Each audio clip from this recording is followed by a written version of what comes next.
Selamat pagi dan salam hormat. Berita Pagi Sarawak edisi Selasa 21 Julai bersama saya, Bumawin. Kita mulakan berita dengan perkembangan COVID-19 di Sarawak. Jawatan Kuasa Pengurusan Bencana Negeri JPBN semalam bersetuju memperluas penangguhan pembukaan semula sesi persekolahan di daerah pendidikan Padawan melibatkan 25 buah sekolah rendah dan menengah. Timbalan Ketua Menteri Datuk Amar Douglas Uga Ambas yang juga pengerusi JPBN memaklumkan penangguhan dibuat berdasarkan nasihat Jabatan Kesihatan Negeri, Majlis Keselamatan Negara dan Jabatan Pendidikan Negeri.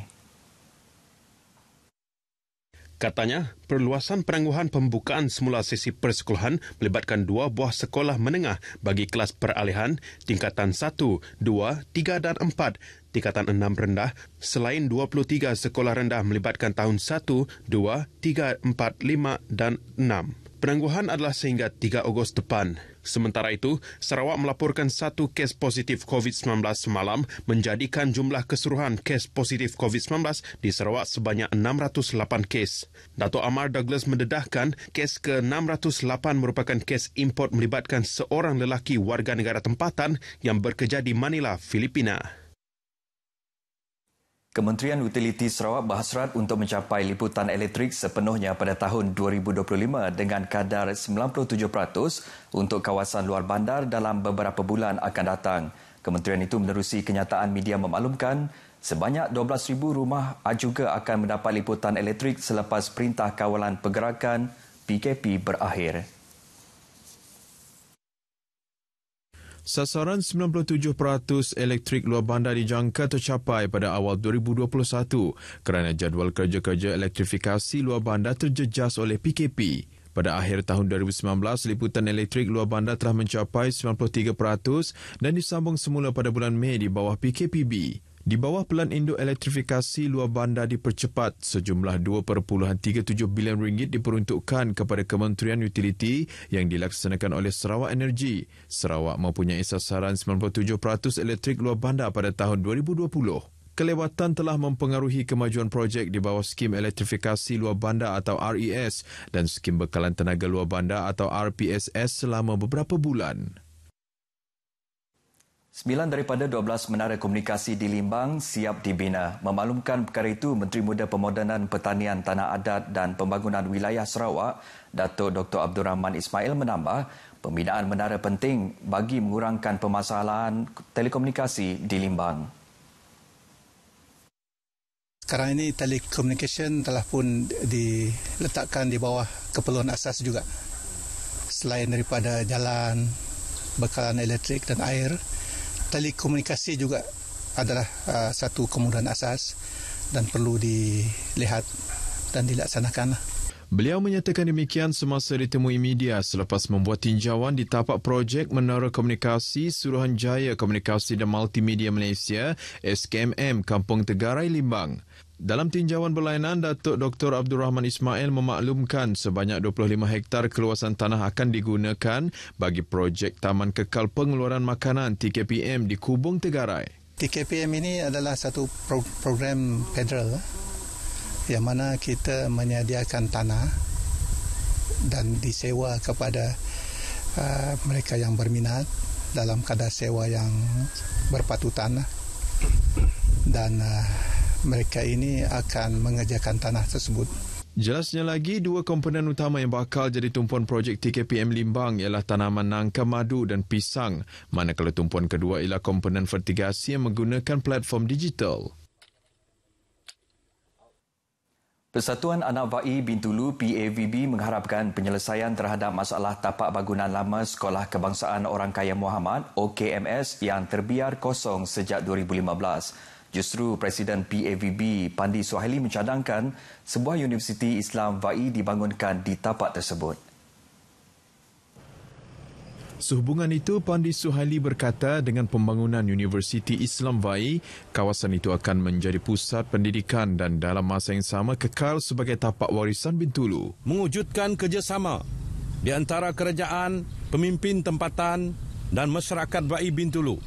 Khasnya untuk melestarikan tapak OKMS agar memberi manfaat yang berterusan kepada masyarakat tanpa mengorbankan nilai-nilai sejarah penubuhannya.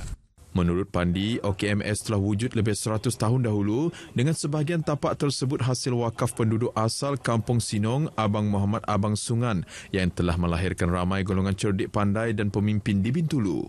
Pandi berkata demikian kepada media semasa melakukan tinjauan ke tapak OKMS yang terbakar Jumaat lalu melibatkan tingkat atas satu blok sekolah berkenaan. Oleh itu, PAVB sedia bekerjasama dengan semua pihak yang terlibat bagi memelihara warisan, budaya dan sejarah Bintulu untuk tatapan generasi akan datang.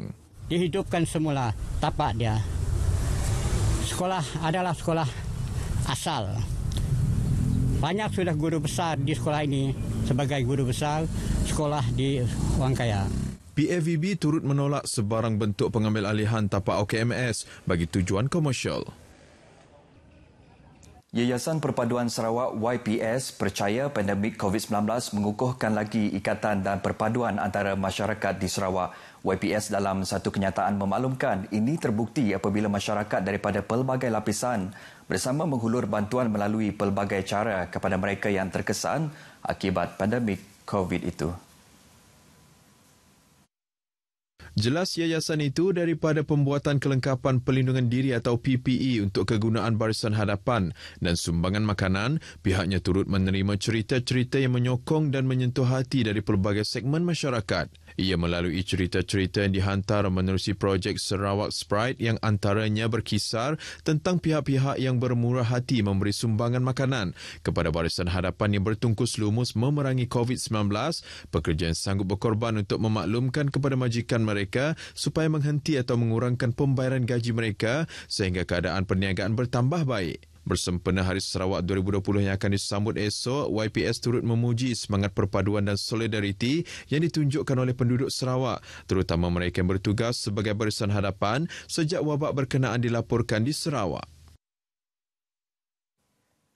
Dalam pada itu, komuniti Dayak di Sarawak dinasihat agar bersatu padu dalam usaha membangunkan komuniti ini, terutama ketika menghadapi COVID-19. Fellow Akademi Sains Malaysia, Profesor Madya Dr. Madeline Burma berkata, tidak dinafikan komuniti itu turut terkesan dalam sudut ekonomi sepanjang tempoh PKP dilaksanakan. Dalam pada itu, Profesor Madya Dr. Madeline menyeru agar komuniti itu mengaplikasikan strategi baru dengan mempertingkatkan kemahiran dalam pengurusan sumber kewangan, aktiviti peladangan dan membangunkan aset. Jelasnya, ini penting agar komuniti itu mampu bertahan ketika mengharungi situasi negara yang dilanda COVID-19 justru dapat mengurangkan bantuan daripada pihak kerajaan. Beliau menyatakan demikian menerusi webinar Community Resilience in the Midst of COVID-19 Pandemic anjuran Serakup Indo-Dayak Sarawak SIDS dan Persatuan Graduan Dayak SDGA baru-baru ini. Pengerusi SIDS, Dato' Insinyur Elis Jawan Empaling, dalam amanatnya turut memaklumkan objektif utama seminar diadakan itu untuk membincangkan cabaran dihadapi masyarakat dalam situasi COVID-19 selain memberi motivasi kepada komuniti Dayak. Dr. Jayum Anak Jaya. Seorang lelaki dipercayai lemas di Kampung Semadang, Jalan Borneo Heights berjaya ditemukan oleh pasukan mencari dan penyelamat SAR kira-kira pukul 6 petang semalam. Menurut laporan Pusat Gerakan Operasi Jabatan Bomba dan Penyelamat Negeri, mangsa lelaki dalam lingkungan usia 26 tahun itu dijumpai di dasar sungai tersebut. Mangsa seterusnya diangkat naik ke tebing dan diberikan khidmat CPR bagi usaha menyelamatkan mangsa, namun mangsa tidak memberikan sebarang tindak balas. Mangsa seterusnya diserahkan kepada pihak polis untuk tindakan selanjutnya. SAR melibatkan seramai 7 anggota bomba dari Balai Bomba dan Penyelamat Bau selepas menerima panggilan kecemasan pada 4.28 petang. Hospital Miri sedang mencari waris seorang pesakit yang tidak mempunyai sebarang rekod pengenalan yang kini mendapat rawatan di Hospital Miri.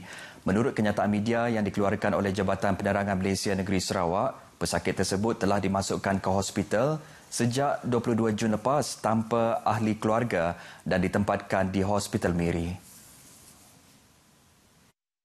Pesakit juga tidak dapat memberikan maklumat mengenai ahli keluarganya kesan daripada penyakit yang dihadapi beliau. Sepanjang berada di hospital, tiada waris maupun kenalan yang datang melawat pesakit berkenaan.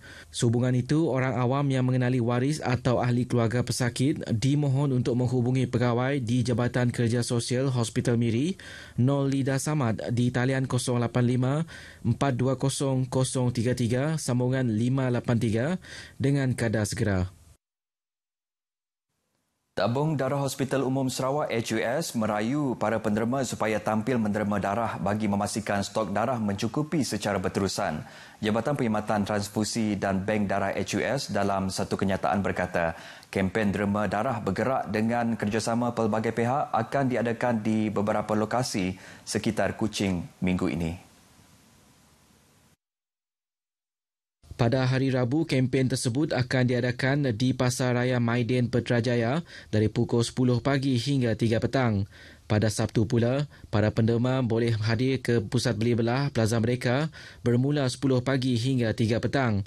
Manakala pada Ahad pula, kempen itu akan diadakan di Dewan Kuching Buddhist Iris Garden dari 9 pagi hingga 2 petang dan pusat beli belah Boulevard dari 9 pagi hingga 2 petang. Berita itu tadi mengakhiri Berita Pagi Sarawak hari ini. Pelancaran Bulan Kebangsaan dan Kibar Jalur Gemilang 2020 peringkat negeri Sarawak akan diadakan pada 28 Julai ini di Dun Baharu Kuching. Bersama kita semarakkan semangat patriotisme, kibarkan jalur gemilang. Saya Bumawin, dengan itu salam hormat dan jumpa lagi.